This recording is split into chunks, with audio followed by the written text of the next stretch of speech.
Let's keep things rolling with the next presentation. Hearthstone, what's next?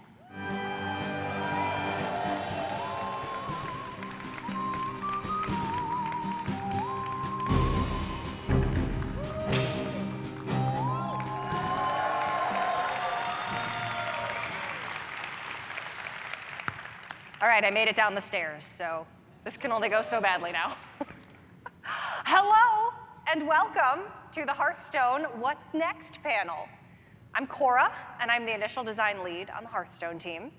I'm super excited to be up here today, along with some other incredible designers who will join us as the panel continues. We've got a lot to share about what's coming to the game across both standard Hearthstone and Battlegrounds. This year has already been absolutely packed with new stuff. We rocked and rolled in Festival of Legends, and we visited the iconic Ulduar raid to meet the Titans. Battlegrounds explored a rework of the Buddies system, the return of quests, and anomalies that changed the fundamentals of the game. We're about to enter into Phase 3 of the year, and you already know about some of the new things that are coming. And speaking of new things, we are really excited about the introduction of catch-up packs. Thanks. We mentioned them at the opening ceremony, but let's make sure we really capture what they are all about. Catch-up packs contain up to 50 cards based on how many cards you've collected from previous sets. The catch-up packs for our next expansion, Showdown in the Badlands, we'll look back at all of the other sets in Standard. Voyage to the Sunken City, Murder at Castle Nathria, March of the Lich King, Festival of Legends, and Titans, and check how much of these sets you've already seen. For the expansions with the most uncollected cards, you'll get more stuff. And you can get up to 10 cards from each. Honestly, why don't I just show you what it looks like? Let's take a look at what just a single catch-up pack looks like for a player returning to Standard after a couple years away.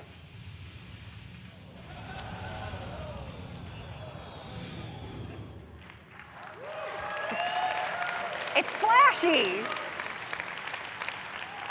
We like a little pizzazz on the Hearthstone team. Okay, let's take one more look, but I think we can do better. This time we'll open a bunch of catch-up packs all at once with our recently released mass pack opening feature.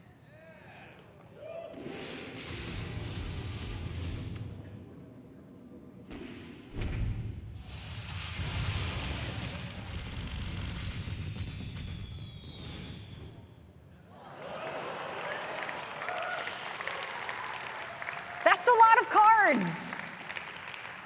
We really hope that this will help you get back into the game or maybe help a friend to pick up where they left off. Everyone is going to get 2 catch-up packs to open, and everyone here, plus BlizzCon collection holders out there, is going to get 3 more. Plus, if you pre-order an expansion bundle, good news, you get a bunch of these added to your bundle. And this includes those of you who already bought it, so please don't worry, you will get stuff too. Okay, that was a lot of technical stuff. Let's get into the fun. Well, howdy, Hearthstone fans. I'm Edward Goodwin, the set lead for this expansion, and I'm here with Cora to tell you all about the story of our heroic outlaws and villainous townsfolk, and to reveal the final cards of the set. Let's start with a bang. Here's a famous outlaw that we got a sneak peek at today, Reno Lone Ranger. Say hello to Hearthstone's first neutral hero card. We tried to put him in just a single class, but he wouldn't listen. This is Reno's first chronological appearance in Hearthstone. We're going back in time to Reno and Elise's initial meeting and the start of their journey together. If your deck has no duplicates, Reno will make your opponent's entire board disappear, including cards like dormant minions and locations, leaving them with just a single board space on their following turn. We really wanted to capture the magic of a Wild West standoff at high noon. Your opponent will have to carefully choose which minion they want to play to challenge Reno in a high noon duel. Let's take a closer look at his hero power. Reno never goes anywhere without his trusty crystal hand cannon. It has 7 different kinds of ammo that it will randomly swap between at the end of your turn. Each crystal bullet deals 2 damage and comes with an additional magical effect. The various effects are all themed after a different spell school. Okay, let's talk about why Reno is here in the Badlands. Long before Reno joined the League of Explorers, he was just a lone wanderer in search of profit. He heard through the grapevine that Blood Rock was the place to get rich, or die trying with a name like that. After wandering into town in search of a bounty, Reno was hired by Sheriff Eustace Barrelbrim to bring a group of outlaws to justice.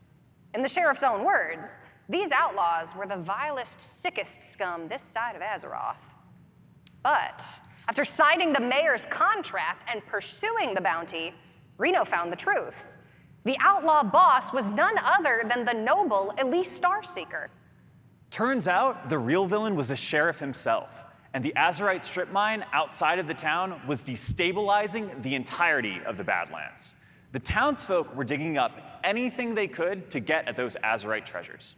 The bad news is, if they keep this excavation up, the Badlands will be destroyed. The good news is, if you keep this excavation up, you'll get a bunch of sweet loot. We've talked about the excavate keyword before, but to help you remember, let's drill down into the details. When you play a card with excavate, you'll dig deeper and deeper into the Azerite mine. Every time you excavate, you'll get better and better stuff. The first time you excavate, you'll dig up a common 1-mana treasure like you see here. All of the excavate treasures are designed to be used in a wide variety of circumstances, so while you won't know exactly what you're going to get, it will almost always be a powerful tool for your game plan. Okay, let's take a look at the rare pool of excavate treasures. As you can see, we have a couple ways to keep track of which excavate tier you're currently on. You might have noticed that the first time you excavate, all of the treasures cost 1 mana. The second time, they all cost 2 mana, and that pattern continues with your 3rd and 4th excavate. I know, so predictable. That, along with the rarity gem on these cards, will hopefully serve as a great reminder of what layer of the mine you're currently on. Let's take a look at the 3rd layer of the mine. This is where the treasures really start to ramp up in power. If you're not playing as one of the 5 Bloodrock aligned classes, this is the final layer of the mine that you'll be able to explore. While the Outlaw classes don't have a legendary excavate reward, it's still pretty fun to dig down into the mine, and we wanted to make sure that all the classes had access to the first 3 excavate tiers for non-constructed game modes like Arena. But if you are one of the 5 Bloodrock classes, hoo-wee! You'll get an exciting and unique specific legendary treasure. Take a look. The final layer of the mine is inhabited by some incredibly powerful Azerite elemental beasts.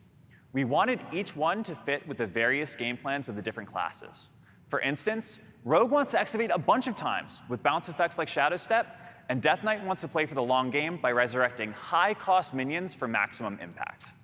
We've already seen 4 of the 5 legendary treasures, but before we reveal the final Azerite beast from the mine, let's take a look at how Warrior excavates.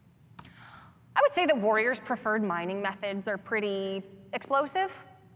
Cards like Blast Charge and Reinforced Plating will help Warrior dig deeper into the mine while controlling the board and keeping their health totals high. In addition to their less than elegant mining methods, Warriors have recruited the band of burly Dustbelcher ogres to oversee the Bloodrock mine, and none of them are more brutal than Badlands Brawler. When you play Badlands Brawler, she'll start a brawl immediately. And if you excavate it at least twice, she'll rig the results in her favor. So now it's not just Armorsmith that always wins brawls. All right, so what happens when Warrior gets to the bottom of the mine? Well, they dig up the 5th and final Azerite beast, the fearsome Azerite Ox. For just the small price of 4 mana and the destruction of the Badlands, you'll get your choice of 2 8-cost minions. Honestly, it's a pretty good deal. It's not just the beasts at the bottom of the strip mine that are being disturbed. Ancient, slumbering elementals that make up the very foundation of the Badlands itself are being awakened. Let's meet the biggest, the baddest, and the sleepiest elemental of them all, Slagmaw the Slumbering. Every time you excavate, you'll get 2 turns closer to awakening this sleeping giant. Make sure you're excavating efficiently as possible to awaken Slagmaw. And now that Slagmaw has awakened from its beauty sleep, we can tell you that it's going to be the signature card given to every person here and everyone at home who got the legendary BlizzCon collection. I mean, look at that. So, we talked about the dangers that lurk beneath the Badlands, but what is there for the outlaws to protect? You might think of this place as harsh and unforgiving, like many travelers before you, but there are lots of different environments besides just sand and rocks. There are also big rocks. This Boulder Fist formation has particularly good slabs for the cost.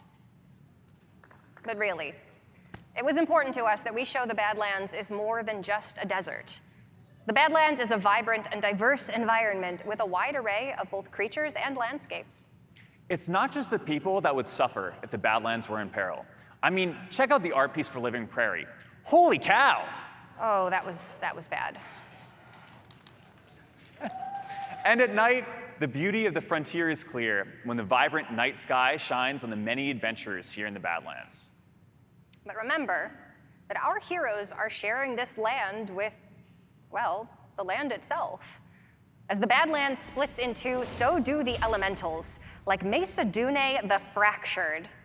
Mesa Dune draws an elemental and splits their cost, attack, and health in half. But the effects and the keywords stay the same. So for instance, if you split a Ragnaros the Fire Lord, you'll get 2 4-mana 4/4s that both deal 8 damage. We've got one more card to show you from Showdown in the Badlands, and we saved one of the worst for last. Velorok Windblade, a 3-mana 3/3 that does absolutely nothing. Okay, calm down. Much like Velorok, Edward is deceiving you. When you play 3 cards from other classes while Velorok Windblade is in your hand, he'll reveal his true form. That's right, Druid isn't the only class with dragons this set. Velorok the Deceiver is here to steal the show. If you've paid his bounty, he'll transform into a 3/6 dragon with charge, ready to take cards from your opponent's class. And just like that, that's the final card of the set.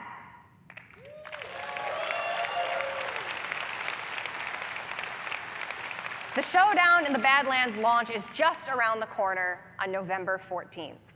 Will the Outlaws triumph over the forces of evil? Well, if anyone can overcome the challenges here, it's the dynamic duo of Reno and Elise. And now, let's hand things off to another dynamic duo, Mitchell and Gia from the Battlegrounds team.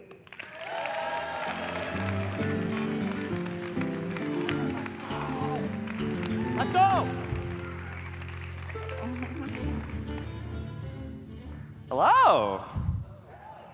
Thank you, Cora and Edward. Welcome to the Battlegrounds portion of the Hearthstone stage. I'm Mitchell, the lead designer on Hearthstone Battlegrounds. This is my first BlizzCon, and I'm super happy to be here. And I'm Gia, one of the designers on the Hearthstone Battlegrounds team. This is also my first BlizzCon, and here we are on stage already.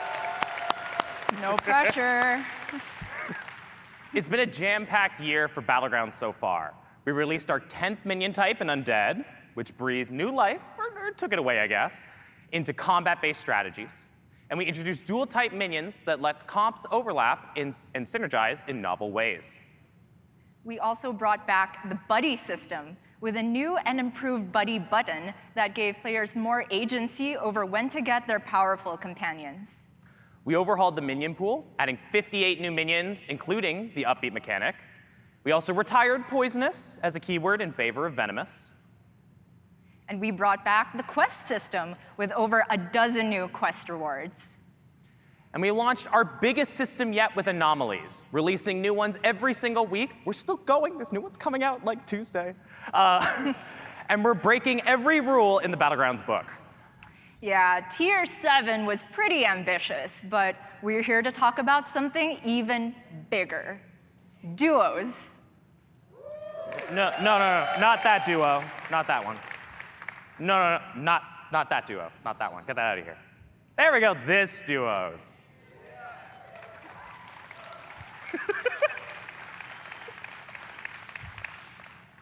Introducing Battlegrounds Duos Mode, Now you can grab a buddy and play against 3 other teams with brand new mechanics that let you collaborate like never before. This isn't just queuing up with a friend and hoping you don't face each other, is it, Gia? Nope. I mean, it can be fun to party up and then knock your own friends out of the lobby. We're not judging.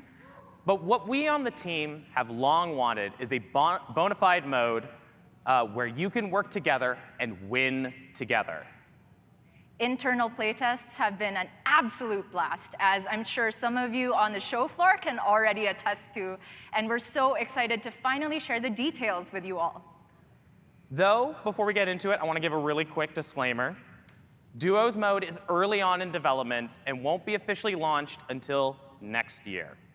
But here at BlizzCon, we have an exclusive sneak peek, so you all get to be the first players to try it out. Woo, thank you.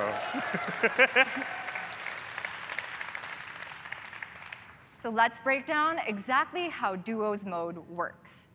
When a game starts, you and your teammate will each get to pick one of several hero options as normal. For example, let's say I pick Reno Jackson, and Mitchell picks Dino Tamer Bran. Let's go League of Explorers.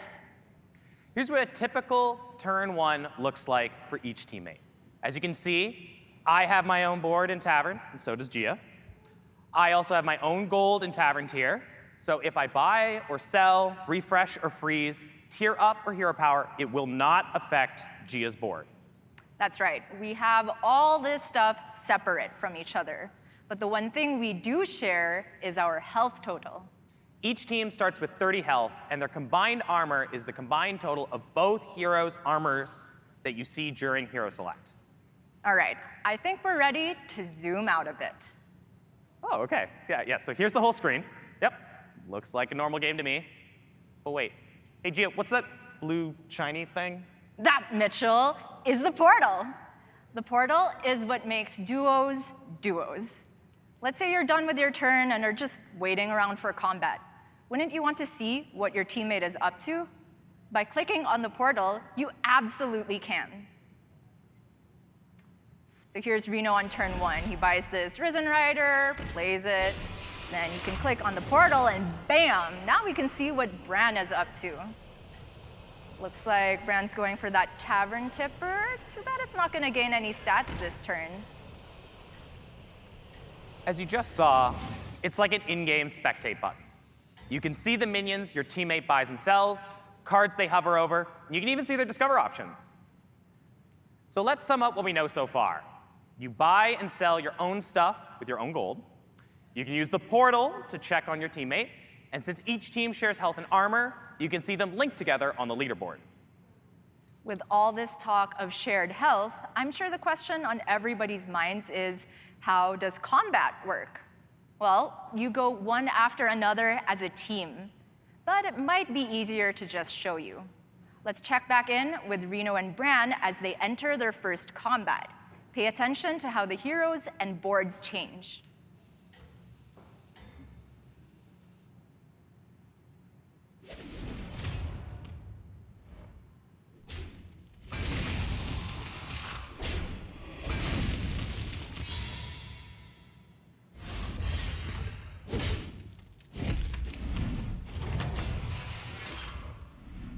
In duos combat, one teammate's board spawns into the fight first. When all your minions are destroyed, your teammate's entire board spawns in next.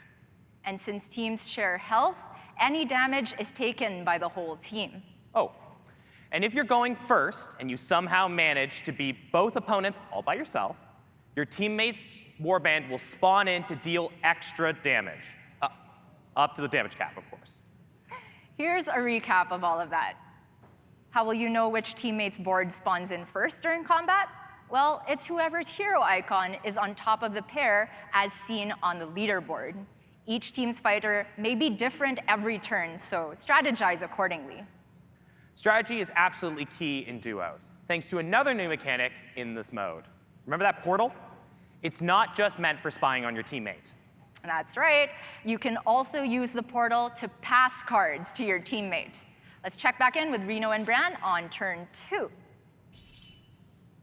Okay, looks like Reno's going for the Swamp Striker. Okay, fine, don't buy the new minion. 1 gold left over, so dragging it to the portal. And now, you guessed it, it is with Bran. In duos, you can simply drag a card into the blue oval, and it will whoosh right over to your teammate's hand. But it comes at a cost. Passing a minion through the portal costs 1 gold each time. In initial testing, we tried letting you pass for free, but as it turns out, generosity was way too broken. We always knew we wanted a way to pass cards between teammates, and we tested all sorts of different versions of it. But of course, we didn't have that portal VFX right from the start. Can anyone take a guess what we used in the meantime? I can guess. Maybe not too fair, but it was tradable. We already knew from traditional Hearthstone that dragging a card to the deck feels simple and intuitive. And the moment that we repurposed this UI for duos, playtests started to feel fluid and truly like a collaborative mode.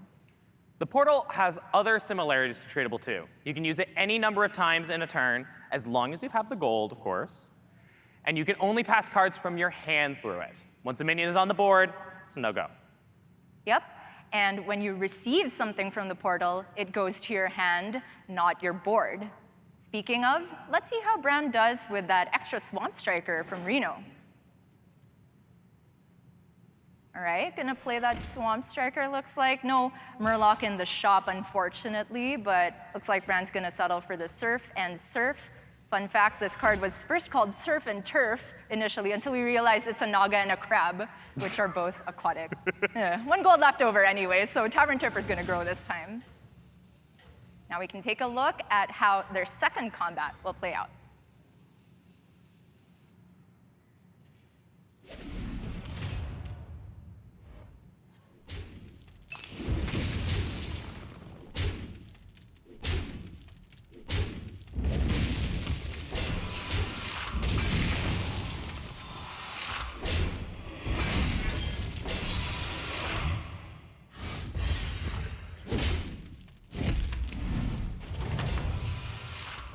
So as you guys just saw, even though Reno only had a single minion, the team still won the combat thanks to the power of Bran's board.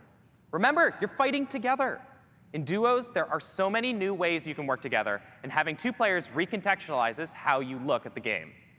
For example, with 2 shops between you, it'll be easier to find the pieces you need for that perfect warband.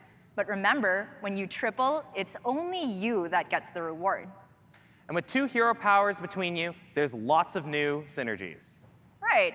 Imagine I'm playing as Alexstrasza, and Mitchell is playing as Queen Wagtoggle. Yeah, I could play for tempo with Wax Warband to make sure that we stay healthy. Well, I rush to tier 5 and get my 2 dragons. Wait, do you remember that hero combination we saw? Oh, yeah.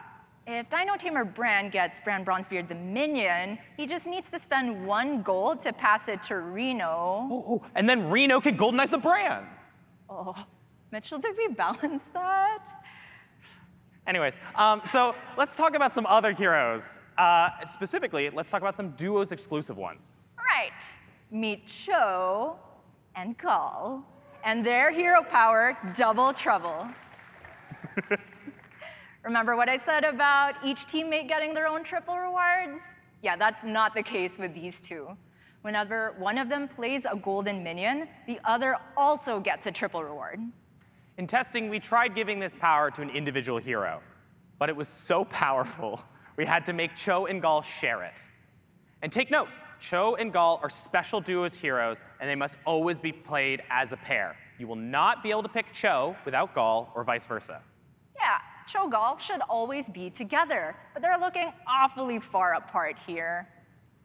That's better. Oh, would you look at that? Oh, wait, no. Poor Cho. Oh. For anyone playing on the show floor today, Cho and Gall are guaranteed to be in your lobby, so keep an eye out. They're really good. And they aren't the only new faces you'll be seeing in today's demo. We have all new minions exclusive to Duos Mode as well. Let's take a look. Up first, we have Passenger on tier 1. He's a 1/2 that says whenever your team passes, gain +1/+1. Notice he says whenever your team, not just whenever you, which means either teammate can trigger Passenger regardless of which board it's on. He's a strong early minion that can grow throughout the game as you're helping each other out. On tier 2, we have Fortune Hunter Flo, also known as Shell Collector, but generous, and neutral, and tier 2, with bigger stats. Is your teammate lacking just 1 gold to buy a second minion or tier up? Well, Flo makes it easy to help out, if you like your teammate enough to do so, that is. Moving up another tier, we have Orchestra Conductor, a minion your team can scale together.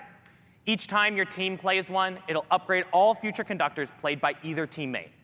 Well, you could pass them all to one player. You can also use them on your own stuff and still be helping out your friend. Only thing better than Pogo Hopper is Pogo Hopper with friends, am I right, Mitchell? I mean, like, Pogo Hopper's a mech, though. Hey, Duos has a mech. Check out Electron on tier 5.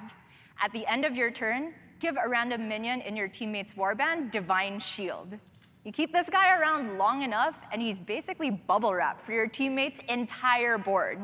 And it's not just mechs that get specific Duos minions. Every minion type has one. Yep, this is the Duos exclusive Naga Benefactor. Though normally you can only pass minions from your hand through the portal, Benefactor is one of the other ways that you can pass cards to your teammate. Its Spellcraft Benefaction will let you pass any non-golden minion in play to your teammate. Keep in mind, though, this can target the shop, so minions can be sent from there as well as sent from your own board. Passing without using the portal like this doesn't cost any gold, so it's pretty nifty. Other than Benefactor, we've got a hero that lets you do so too. Madame Goya. Can't argue with that hero power name. It's pretty dang efficient to effectively buy and pass a minion for just 2 gold. Oh, and passing with efficient exchange or Benefactor also triggers Passenger.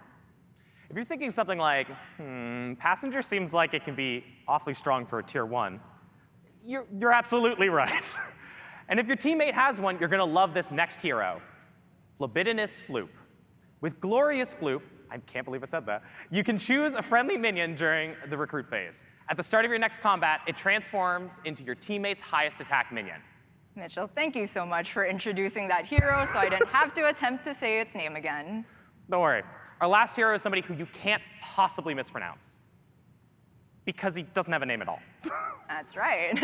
This is the Nameless One. He straight up copies your teammate's hero power. So you could be playing double Galliwix, double Millhouse, or even double Greybow, if you're that type of person. Hey, leave Greybow alone. Speaking of copying off your teammate, the last minion we're revealing today is Sandy. At the start of combat, she transforms into a copy of your teammate's highest health minion. Just hope she doesn't get sniped by Tavish. And that's all the Duos minions we're revealing today. There are more, but you'll just have to discover them for yourself on the show floor or by watching the streams. Even with all these minions, we've not made any cuts to the live minion pool that's playable in today's demo. Balance-wise, it was a concern that it'd be way too easy to find the minions you need when you've got 2 players looking for them. But the larger pool is a way to offset that. And when you're hunting for minions for the whole team, communication is critical, which is why we've made one more Duos exclusive mechanic. The ping system. No, the mage hero power isn't coming to BGs. Don't worry, it's fine. Pings are emotes that you can use to communicate with your partner. In today's demo, you'll be sitting next to your teammate and can talk about your strategy in real time. But we made pings because this won't always be the case when Duos goes live. Maybe you don't have the opportunity to do a voice call. Maybe your teammate speaks a different language. Maybe you're playing at work and you don't want people to know. Don't worry, we won't tell if you don't. During the recruit phase, you can right-click on a minion, and those 4 options will appear. It's a blue portal, yellow question mark, green check, and red X.